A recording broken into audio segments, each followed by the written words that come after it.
ناظرین، خطے میں طاقت کا توازن تیزی سے بدل رہا ہے اور خوف کے سائے اب بھارت کی فضاؤں میں منڈلانے لگے ہیں۔ پاکستان کی دفاعی صنعت نے وہ کر دکھایا جس کا دشمن سوچ بھی نہیں سکتا تھا۔ پاکستان نے فتح سیریز کے نئے خطرناک اور خوفناک بلکہ ہولناک میزائل تیار کر لیے ہیں۔ ان میزائلوں کے بعد ایک طرف پاکستان کا ناقابل تسخیر دفاع مضبوط ہوا ہے، وہیں پورا ہندوستان غیر محفوظ ہو چکا ہے۔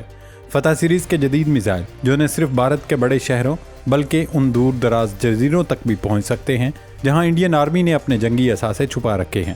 اب بھارت کی ایٹمی تنصیبات بھی پاکستان کی رینج سے باہر نہیں رہی۔ یہ محض میزائل نہیں بلکہ پاکستان کے عزم و ہنر کی ایک شاندار مثال ہیں جو دشمن کے عزائم کو ناکام بنانے کے لیے کافی ہیں۔ ان میزائلوں کی کیا خاصیت ہے اور یہ کتنی دور تک ہدف کو نشانہ بنانے کی صلاحیت رکھتے ہیں، اس پر اس ویڈیو میں آگے چل کر تفصیلی ڈسکشن کریں گے۔ دوستو، بنگلہ دیش، سری لنکا اور ازبکستان جیسے ممالک پاکستان کی دفاعی صلاحیت سے متاثر ہو کر اب اس کا دفاعی سامان خریدنے کے لیے بے تاب ہے۔ بھارت کی بڑھتی ہوئی جارحیت اور خطے میں اس کے توسیع پسندانہ ارادے صرف پاکستان کو نہیں بلکہ بنگلہ دیش اور دیگر ہمسایہ ممالک کو بھی تشویش میں مبتلا کر چکے ہیں۔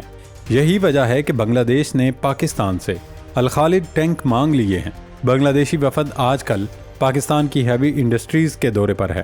دراصل جب سے بنگلہ دیش میں حسینہ واجد کا اقتدار کا سورج غروب ہوا اور نئی حکومت آئی، اس وقت سے ہی ہندوستان پر لرزہ طاری ہے۔ وہ مختلف بہانوں سے بنگلہ دیش کے ساتھ سینگ پھنسانے کی کوشش میں مصروف ہے۔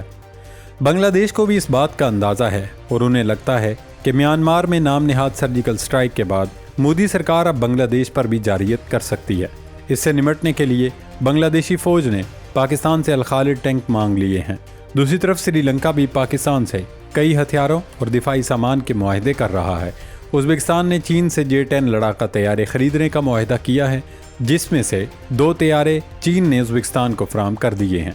آپریشن بنیان مرصوص میں پاکستانی فضائیہ کی مہارت اور چینی ہتھیاروں کی ایکوریسی نے پوری دنیا کو حیران کر دیا ہے، اور یہی وجہ ہے کہ چین کے تیار کردہ دفاعی سامان کی مانگ میں ہوش ربا اضافہ ہو چکا ہے۔ چین کے ہتھیار اب پاکستان کی بدولت دنیا بھر میں مقبول ہو رہے ہیں۔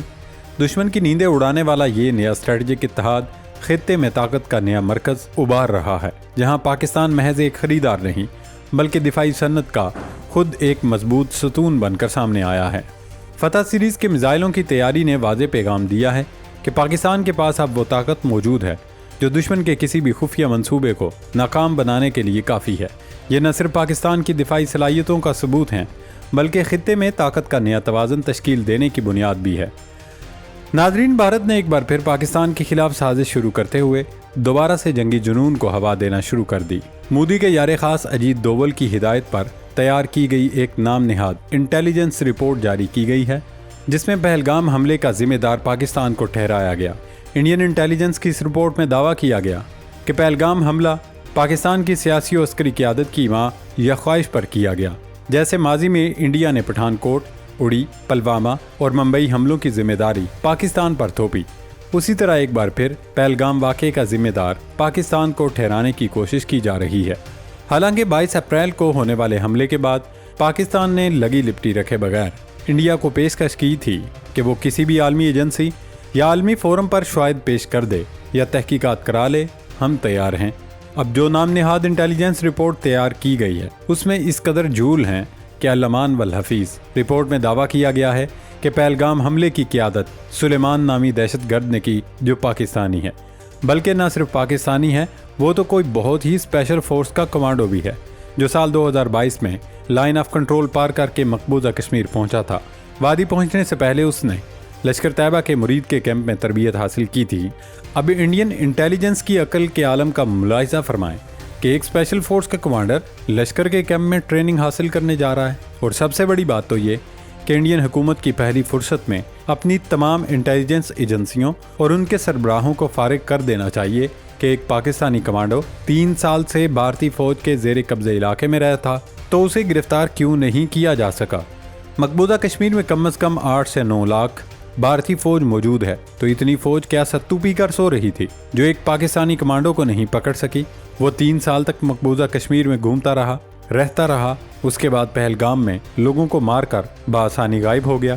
کیا اس کہانی پر کوئی بھی ذی شعور شخص یقین کر سکتا ہے؟ لیکن حیرت ہوتی ہے کہ بھارت کے گودی میڈیا پر جو اس قسم کی فضول اور بکواس نام نہاد انٹیلیجنس رپورٹ کو بہت بڑی کامیابی بتا رہا ہے۔ کوئی بھی اینکر یا تجزیہ کار مودی سرکار سے یہ سوال پوچھنے کی جسارت یا گستاخی نہیں کر رہا کہ حضور، جب آپ کو معلوم تھا یہ سلیمان نامی پاکستانی کمانڈو 2022 میں کشمیر آ چکا ہے تو فوج اور انٹیلیجنس کیا کر رہی تھی؟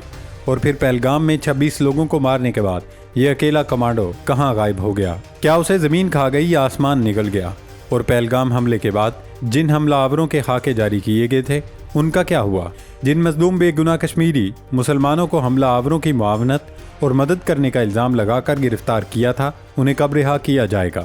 ان سوالوں کا کسی کے پاس کوئی جواب نہیں۔ حیرانی کی بات یہ بھی ہے کہ پاکستان دشمنی میں اندھے ہندوتوا کے پیروکار مودی سرکار کے اس پروپیگنڈے کو سچ بھی مان لیتے ہیں۔ بھارت کی ایک اور کارستانی کا ذکر کرتے ہیں۔ ہندوستان امرت ناتھ یاترا کی آڑ میں اپنے فوجی تسلط کو مستحکم اور پاکستان اور تحریک آزادی کشمیر کو بدنام کرنے کی کوشش کر رہا ہے۔ ایک طرف ہندو یاتریوں کی حفاظت کے نام پر ہزاروں اضافی فوجی تعینات کر رکھے ہیں اور دوسری طرف تحریک آزادی کشمیر اور پاکستان کو بدنام کرنے کے لیے خود ساختہ خطرات کے شوشے چھوڑ رہا ہے، اور اس کے بعد انسداد دہشت گردی اور احتیاطی سیکیورٹی کے نام پر مزید فوجی تعینات اور نئے آپریشن شروع کر رہا ہے تاکہ حریت پسند کشمیریوں پر مظالم ڈھائے جا سکیں۔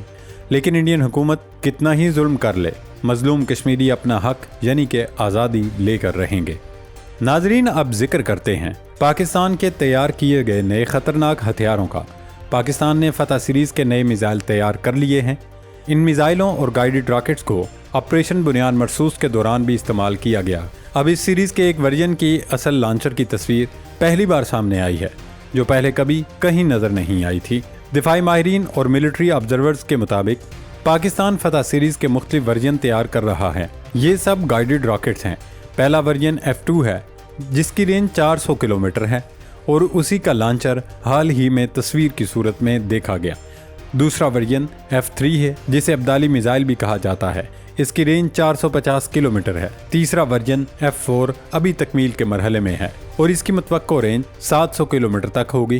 یہ میزائل خاص طور پر مختصر فاصلے پر ہدف کو انتہائی درستگی سے نشانہ بنانے کی صلاحیت رکھتے ہیں۔ ان کی سب سے بڑی طاقت یہ ہے، یہ نہ صرف زمین سے بلکہ لڑاکا طیاروں سے بھی داغے جا سکتے ہیں، جس سے دشمن کے لیے خطرہ کئی گنا بڑھ جاتا ہے۔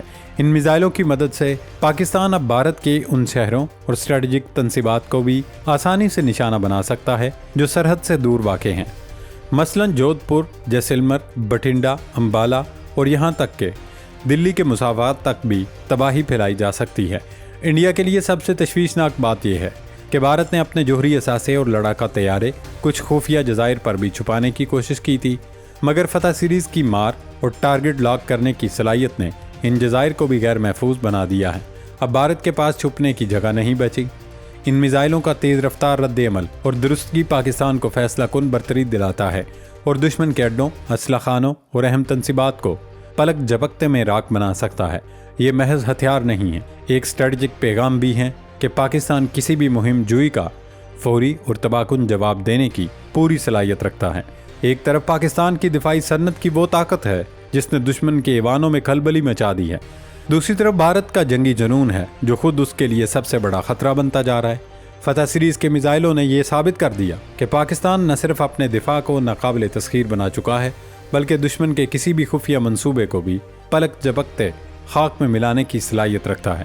پاکستان تنہا نہیں، چین سمیت کئی علاقائی قوتیں اس کے ساتھ کھڑی ہیں اور خطے کے دوسرے ممالک بھی اب بھارت کی دھوند سے تنگ آ کر پاکستان کے دفاعی شراکت دار بننے کو تیار ہیں۔ پاکستان نے اپنے جدید ہتھیاروں اور مضبوط ارادوں کے ساتھ یہ واضح کر دیا ہے کہ امن کی خواہش کو کمزوری نہ سمجھا جائے۔ اگر جنگ مسلط کی گئی تو جواب ایسا ہوگا جو تاریخ یاد رکھے گی۔